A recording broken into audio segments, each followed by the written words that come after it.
News India में आपका हार्दिक स्वागत है। आज हम भारत की राजधानी दिल्ली के अंदर और इस समय हैं हम SBI SC/ST employees welfare association और हमारे साथ में ऐसी शख्सियत हैं जिन्होंने आए दिन कर्मचारियों के साथ साथ समाज का काम बड़े पैमाने पर किया है। हमारे साथ में जय भगवान बोध जी जो जनरल सेक्रेटरी हैं दिल्ली ब्रांचों के। आइए हम उनसे बात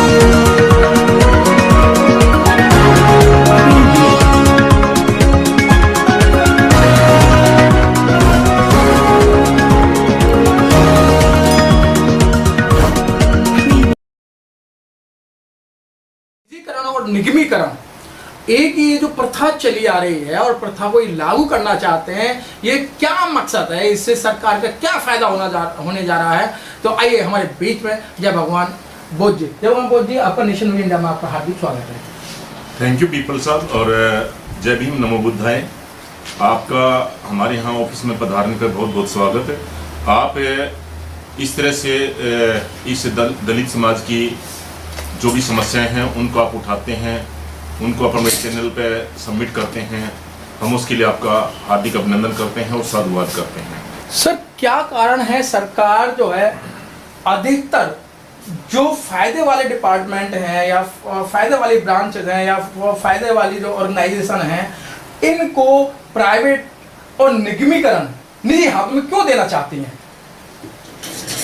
पीपल साहब, बाबा साहब के सम्मानित किताब भारतीय संविधान में आर्टिकल 16A, जिसके तहत इस भारतवर्ष के अनुसूचित जाति जनजाति के जो लोग हैं उनको रिजर्वेशन मिला, उनको रिप्रेजेंटेशन मिला। उस रिप्रेजेंटेशन से हमारे जो गरीब तबके हैं उनको उस रिप्रेजेंटेशन से सरकारी और अर्ध सरकारी संस्थानों में नौकरियां मिली और उन नौकरियों से आज जो है जो आप देख पा रहे हैं उन्नति, वो उसकी देन है। तो ये सरकारी और जो पब्लिक सेक्टर यूनिट्स हैं जो प्रॉफिटेबल भी रही हैं, बहुत अच्छे प्रॉफिटेबल संस्थान रहे हैं, उनको सरकार बेच रही है क्योंकि उनका निजीकरण कर रही है। क्योंकि जो संविधान में आर्टिकल 16(4)A है जिसके तहत वो टोटल 43 वर्ड्स हैं जिनकी बदौलत पूरे भारतवर्ष के दलितों को रिजर्वेशन मिली। रिजर्वेशन के माध्यम से उनकी सामाजिक आर्थिक स्थिति में बहुत बड़ा बदलाव आया, उनकी शैक्षणिक स्थिति में बहुत बड़ा बदलाव आया और आ रहा है। तो सरकारें जो हैं वो इन तबकों के प्रति टोटली उदासीन हैं। उन 43 वर्ड को संविधान से ये हटा नहीं सकते। दूसरी बात, उनको निष्क्रिय करने का ये एक इनका तरीका है। जो भी अच्छे संस्थान, सरकारी संस्थान हैं, पब्लिक सेक्टर यूनिट्स हैं, उनको निजी हाथों में दे रहे हैं, धन्ना सेठों के हाथों में दे रहे हैं और उनको धन्ना सेठों को देने से वो क्या है, उन्हें प्राइवेटाइजेशन हो जाएगा, निजीकरण हो जाएगा जिसमें रिजर्वेशन नहीं है। ये बड़ा सीधा समाज के साथ धोखा है।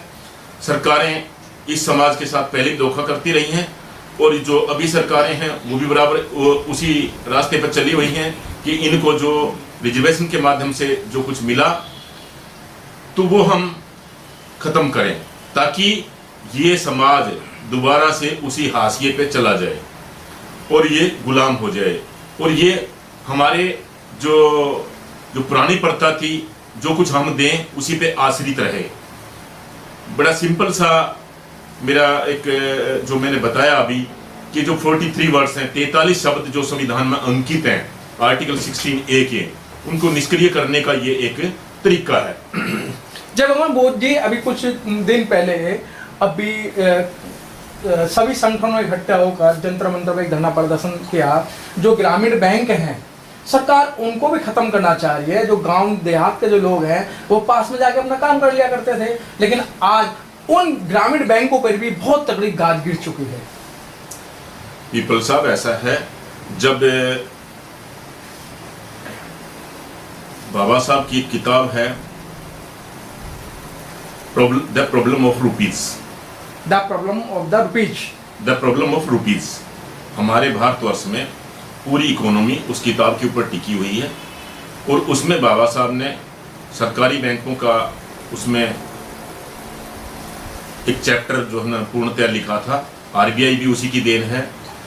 और जब तक आम जनता धन्ना सेठों के ब्याज से मुक्त नहीं होगी, लगान से मुक्त नहीं होगी, तब तक उनकी प्रगति नहीं हो सकती। इस आस्था के साथ जो है ना प्राइवेट बैंकों का निजीकरण किया गया था। मेरे को याद है तत्कालीन प्रधानमंत्री श्रीमती इंदिरा गांधी ने 27 बैंकों का निजीकरण 1967 में किया था, जिसकी बदौलत जो बीमा कंपनियां थी उनका भी जो है सरकारीकरण किया गया और उनमें हमारे तबके के बहुत सारे कर्मचारी अधिकारी जो है उन कंपनियों में अपॉइंट किए गए। उनको जो 22.5% रिजर्वेशन थी SC ST की, उसके तहत उनको अपॉइंटमेंट किया गया। इसके साथ ही एक दृष्टिकोण है। दूसरा दृष्टिकोण ये है फाइनेंशियल इंक्लूजन। सामाजिक निवेश जो है समाज के अंतिम छोर तक नहीं पहुंचेगा तब तक समाज की उन्नति नहीं होगी।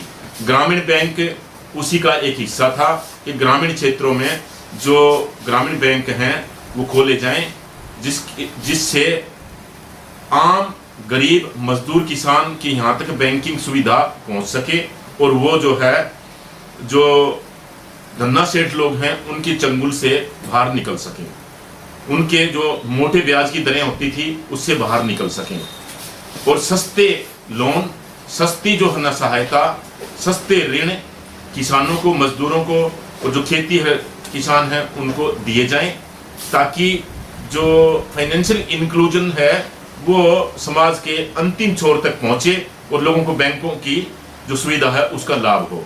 सरकार जो है ना उस लाभ को खत्म करके निजी हाथों में सौंप रही है। निजी हाथों में सौंपने से दोबारा से वही प्रथा चालू हो जाएगी। जो लाला लोग हैं, जो धन्ना सेठ हैं, वो मनमर्जी का ब्याज जो है वो गरीब लोग और गरीब तबकों से वसूलेंगे और फिर दोबारा से गुलामी की तरफ अग्रसर होंगे। यही सरकार का एजेंडा है।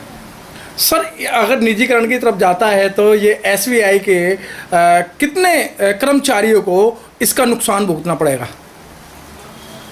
देखिएगा, इस time state bank of India में 2,60,000 के आसपास कर्मचारी हैं जो ऑन रोल हैं। इसके अलावा कुछ कॉन्टेक्चुअल हैं और कुछ कॉन्टेक्चुअल एजेंसी हैं जिनका हमारे पास ब्यौरा नहीं है। वो एजेंसी के जो कर्मचारी हैं वो भी स्टेट बैंक ऑफ इंडिया के साथ ही जो है ना काम करते हैं। और तो पीपल साहब, जो 2,60,000 कर्मचारी आज हैं उनमें 22.5% आरक्षण है। यदि ये निजी हाथों में चला जाएगा तो एक वक्त आएगा कि वो 22.5% जो कर्मचारी हैं वो टोटल जो है ना वो सवर्ण समाज की या जो जिनको हम जनरल समाज कहते हैं वो सारी वैकेंसियाँ उनके चली जाएंगी और उनके जो पॉलिटिशियंस हैं या बड़े अधिकारी हैं उन्हीं के रिश्तेदार उसमें अपॉइंट होंगे। उसका नुकसान सवर्ण समाज के आम तबके को भी होगा। जय भगवान जी, जय भगवान बोध जी, जिस तरीके से हम इन अधिकारियों से और ये मंत्रालय में बात करते हैं तो उनका सीधा सीधा जवाब आता है कि सरकारी जो कर्मचारी हैं, जो बैंक कर्मचारी हैं, वो काम नहीं करते। उनसे ज़्यादा प्राइवेट जो लोग हैं, जो ठेकेदारी में हैं लोग, वो काम ज़्यादा करते हैं। पीपल साहब देखिएगा, ये वही लोग हैं कहने वाले जो सामाजिक जो संरचना है उसको उनको ये पसंद नहीं, एक्सेप्ट नहीं, स्वीकृत नहीं। अन्यथा कोविड में आपने देख लिया था कितने प्राइवेट हॉस्पिटल थे, किसी ने भी जो है वो कोविड के जो मरीज थे उनका इलाज नहीं किया। पूरा का पूरा कोविड का इलाज सरकारी जो चिकित्सा प्रणाली थी, सरकारी अस्पताल थे, उनके ऊपर डिपेंड करता था। उसी प्रकार से कोविड के टाइम में सारे के सारे सरकारी बैंक उसी तरह से खुले रहे हैं और पूरी जनता को सुविधाएं प्रदान की हैं, सेवाएं दी हैं। और प्राइवेट बैंक थे, उन्होंने अपने मोस्टली जो है वो 1-2 विंडो खोल के और अपना एक नाम मात्र का काम कर रहे थे, उन्होंने पूर्णतः बैंकिंग नहीं की। जय भगवान जी, जिस तरीके पूरा ये जो चल रहा भारतवर्ष त्राही कर रहा, इन सबको लेकर किसानों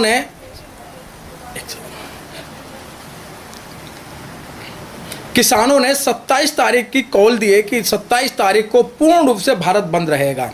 जिस तरीके से कुछ बैंक संगठनों ने भी किसानों का समर्थन किया और कह रहे हैं कि भाई हम 27 तारीख को पूर्ण रूप से किसानों के साथ में और उनके समर्थन में हैं। तो आपका क्या मानना है? पीपल साहब देखिएगा, वैसे तो प्रजातंत्र है, कोई भी आदमी अपनी मांगों के विरोध में अपना प्रदर्शन कर सकता है, अपना जो है रोष प्रदर्शन कर सकता है।